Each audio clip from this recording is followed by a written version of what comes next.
Puis peu à peu les lumières pâlissent, et là-bas, du côté de l'aiguille verte, le jour se lève.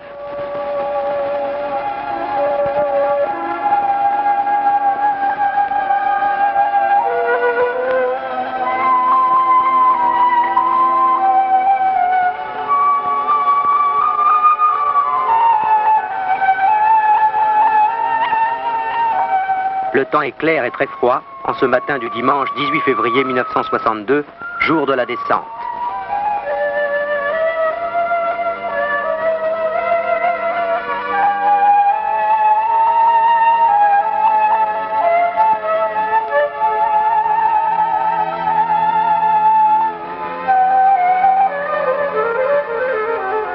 Avant que la course ne les sépare, les coureurs se serrent dans un coude à coude fraternel.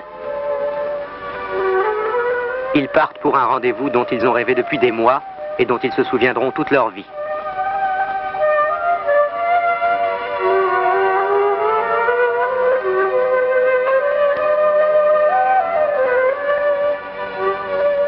Ils sont vaguement inquiets. Et la foule, dont ils perçoivent la présence, ajoute encore à leur trouble. Tout à l'heure, il faudra skier seul devant tout ce monde venu là comme au cirque.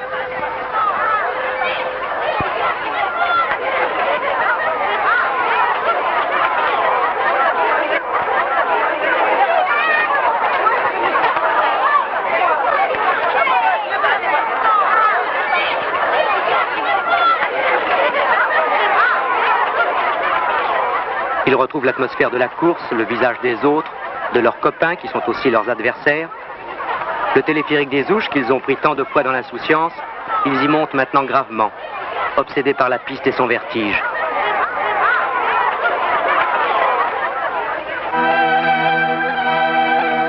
Il y a sur leur visage un peu d'angoisse qu'ils tentent de dissiper par l'ultime plaisanterie. Mais ils ne sont pas dupes. La vitesse les habite déjà.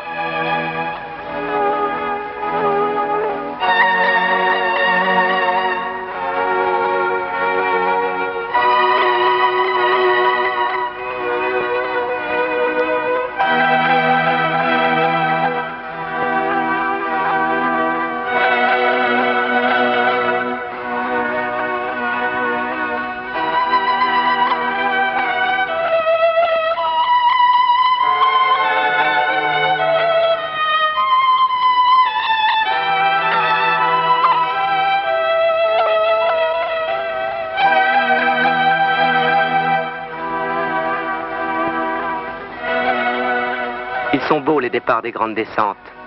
Là, nous en apprenons plus sur les hommes, sur les champions que partout ailleurs. Dans l'épreuve elle-même, c'est un instinct supérieur qui guide les coureurs, dirige leurs réflexes. Mais avant le départ, les minutes sont longues. Là, les hommes se trahissent. Et lorsque l'on est un peu attentif, on peut lire sur chaque visage des signes qui appellent la victoire et d'autres qui inquiètent.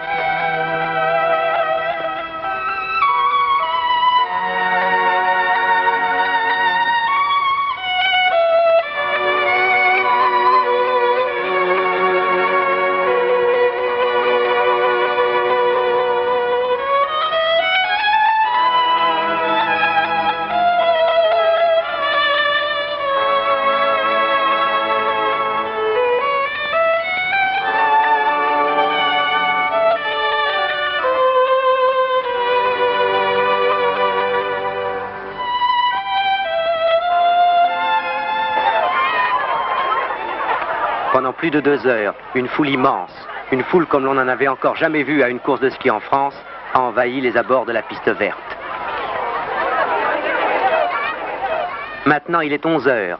Tout est prêt. Et sur le passage de chaque coureur, nos 18 caméras se déclencheront.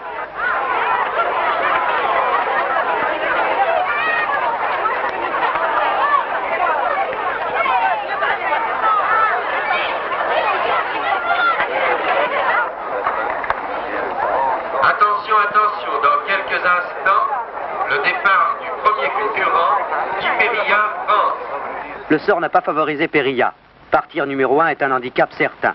Il devra faire sa trace et il n'a pour l'instant que lui-même à vaincre. 4, 3, 2, 1, go! Guy Périllat est parti. Il prend le premier chose dans son habituelle position de recherche de vitesse, mais on le devine un peu contracté par l'enjeu. Voici la cassure, première difficulté. Il est bien passé.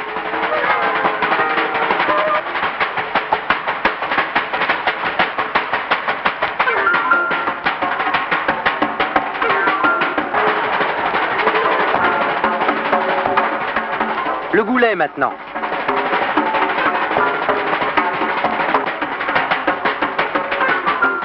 Iberia a très bien franchi le goulet. Il rentre dans le passage de la Fise, dans l'ombre. Au milieu de ce passage, une grosse bosse qui casse la vitesse du skieur. Dans les faux plats, son manque de poids ne lui permet pas de glisser aussi vite qu'il le voudrait. Voici Battendier, le dernier chousse. Il ne reste pas 30 secondes de course, les plus pénibles pourtant. La ligne est là en bas, et une foule immense qui attend, qui espère. Ne pas perdre un dixième de seconde, maintenir la recherche de vitesse. Il va arriver. La ligne enfin.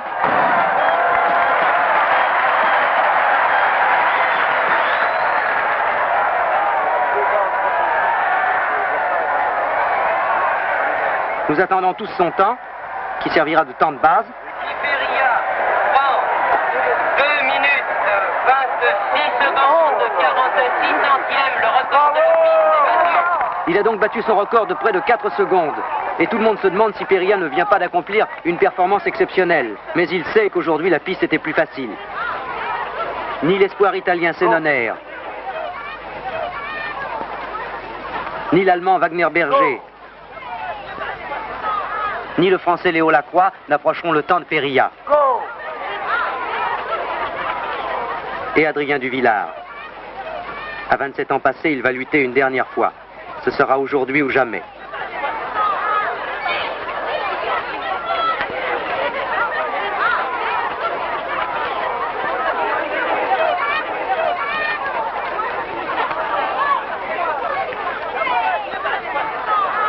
Attention, plus que 10 secondes.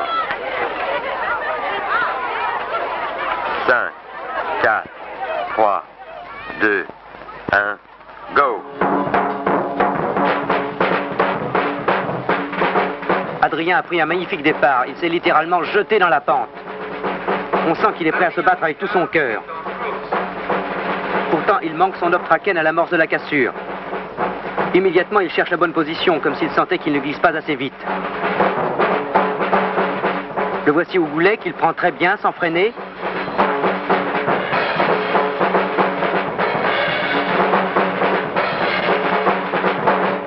Quand il aborde le chousse Battendier, nous savons déjà qu'il a perdu la partie. Pour la dernière fois de sa carrière, Adrien Duvillard, qui remporta tant d'épreuves dans des grandes compétitions internationales, franchit une ligne d'arrivée.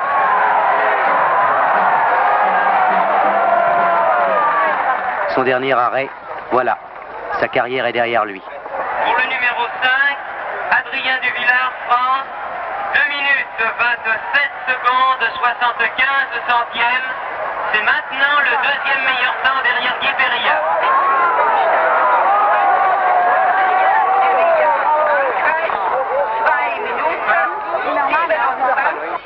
Drei, zwei, ein, go! Mais là-haut, la course continue. Voici maintenant avec le dossard numéro 6, Egon Zimmermann, le meilleur descendeur autrichien et l'un des favoris de l'épreuve. Nous retrouvons le champion du monde du slalom géant, la même assurance, la même qualité athlétique, la même finesse dans le jeu des skis.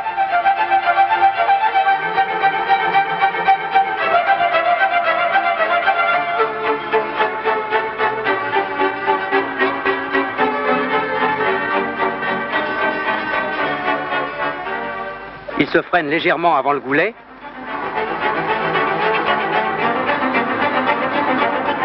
Et maintenant, sur chaque pouce de terrain, Zimmermann prend un léger avantage. Au fil des secondes, l'avance de Péria diminue.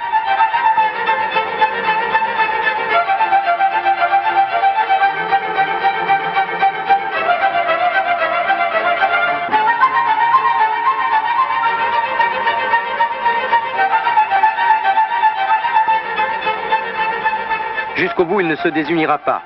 Et son dernier chousse ressemblera au premier. Il va arriver. On suppose que son temps est meilleur que celui de Péria, mais tout ça doit être extrêmement juste.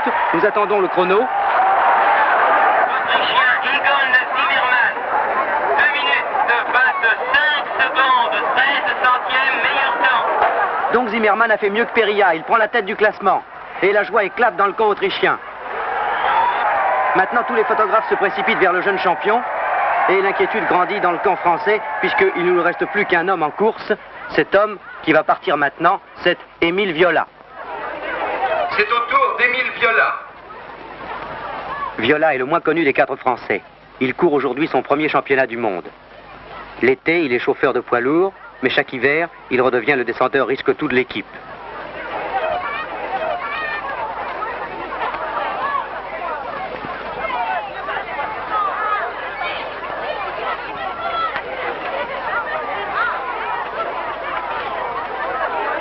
Cinq, 4, 3, 2, 1, go. Il est parti. Les conditions actuelles de la piste doivent parfaitement lui convenir. Pour gagner aujourd'hui, il faut un athlète lourd et intrépide. Il a su trouver d'instinct la position qui offre le moins de résistance à l'air. Rien d'inutile, une terrible efficacité.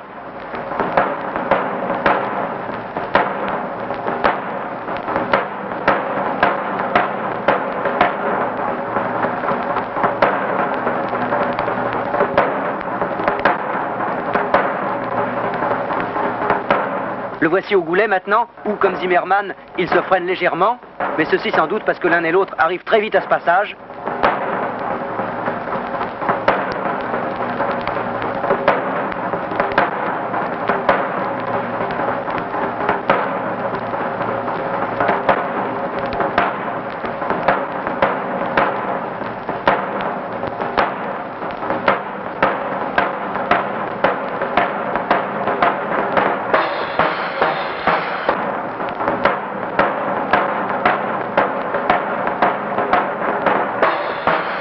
À l'entrée du Schuss-Battendier, Viola possède le meilleur temps. Mais Viola, lui, ne sait rien. Et dans le soleil, un skieur casqué file vers la ligne d'arrivée. Là seulement, il saura s'il a couru la plus belle descente de sa vie.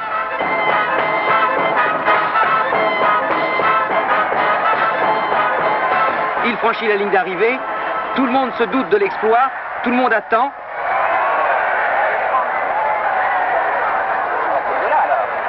Numéro 7, Émile Viola, France. 2 minutes 25 secondes, 9/100e, meilleur temps. Oui, c'est Viola. Il a battu Zimmermann d'une demi-seconde. La foule hurle, trépigne de joie. Tous ses camarades se précipitent sur lui. Et il ne comprend pas très bien ce qui lui arrive. Les journalistes l'assaillent, abandonnant Zimmermann à sa déception. Le dossard numéro 8, Karl Schranz, est au départ. Achtung. 5, 4, 3, 2, 1, go! On en oublie Karl Schranz. Les spécialistes ont été formels. Schranz ne forcera pas. Il se contentera de viser le titre de champion du monde du combiné 3 épreuves. C'était mal le connaître. L'Autrichien voulait une victoire totale. Regardons-le. Attardons-nous, cela en vaut la peine. Il nous fait oublier que le ski est un sport violent. Schranz est naturel. Il skie dans l'allégresse. Viola force la victoire. Schranz la poursuit avec aisance, avec une facilité qui efface tout.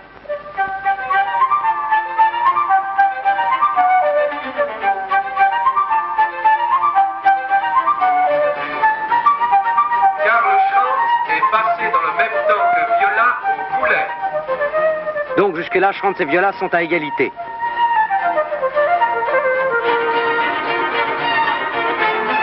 Regardez avec quelle aisance il absorbe d'un seul bond la double bosse de la Fise. Il joue avec le terrain, avec son relief, avec ses pentes et ses contrepentes. Il dévale avec une insouciance souveraine.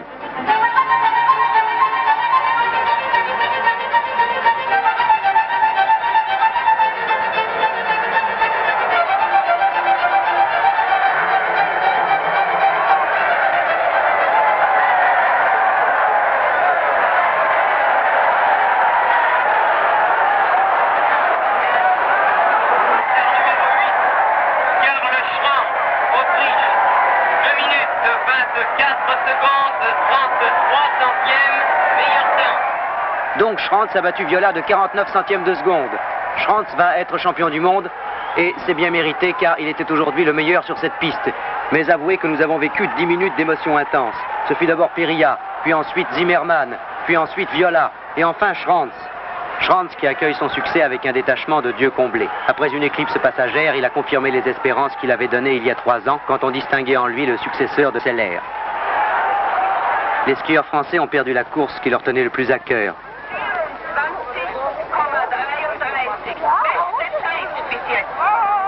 Elle était facile, mais pas dur, quoi. C'était encore assez mou au sommet, il n'y a que la chose d'arriver qui était dure. Je pense que c'était bien d'avoir fait un boulevard, mais au dernier moment, la neige a considérablement changé le profil et c'était devenu très très facile. Le plus facile, il y a beaucoup moins de bosses. Les bosses ont été atténuées par la neige qui est tombée là récemment, ces derniers jours. Aujourd'hui, la neige n'était pas très rapide et à mon avis, elle m'a paru vraiment très facile. On parle souvent de la glisse, aujourd'hui elle était bonne pour tout le monde, elle était normale. Je pense qu'on ne devait pas glisser terriblement. Moi, je glissais pas tellement sur le plat. Tu es déçu un peu? Je suis pas déçu, mais enfin, qu'est-ce que tu veux, c'est le sport. Hein. Bien sûr, ils étaient déçus, puisqu'ils couraient pour gagner. Mais les mots, les explications sont inutiles. Il faudrait pouvoir remonter là-haut, recommencer.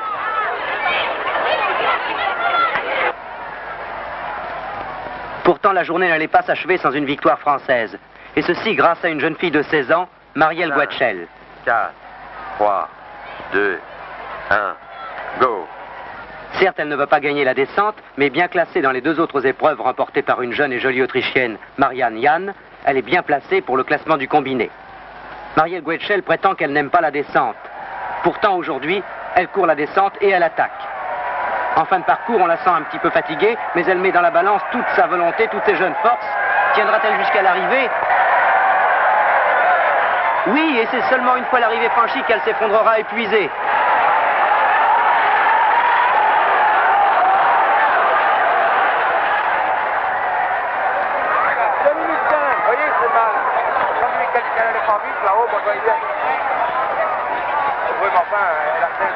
Marielle Guetschel remporte le titre de championne du monde du combiné alpin.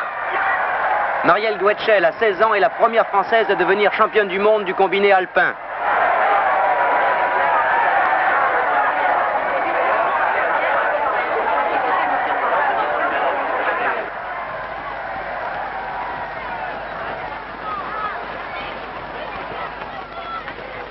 Et ainsi, une carrière de championne commence, tandis que d'autres s'achèvent.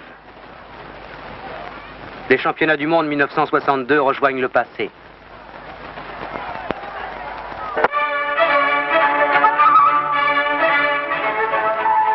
Mais le sport n'en finit jamais de recommencer et les coureurs pensent déjà à d'autres départs.